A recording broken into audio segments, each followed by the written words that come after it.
Good afternoon to all my listeners out there. This is Annie Petros here, and I want to thank you all for listening.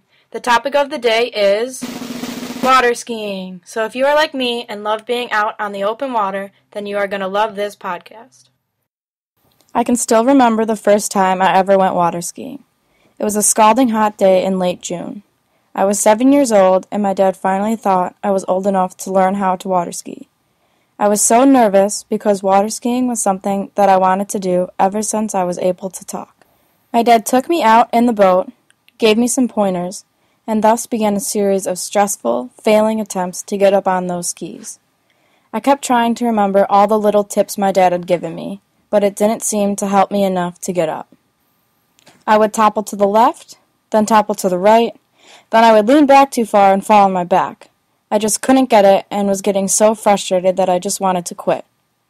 Finally, right when I was about to give up, my dad looked at me and said, "Come on, Annie, you can do this." I wanted to impress my dad and show him that I was able to do this. With my dad's kind words filling me with pride, and with his tips filling my head, I finally held on long enough for the boat to yank me up out of the water.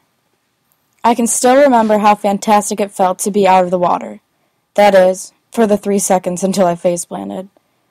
Although I fell shortly after getting up, I was so proud of myself for being able to accomplish something that was hard for me to do. I may not have learned how to ski perfectly that day, but I did get the basics down.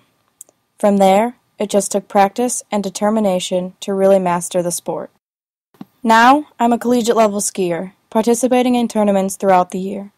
Still to this day, when trying new tricks or shortening the rope on my slalom run, I have to have that perseverance to keep going even when it gets hard.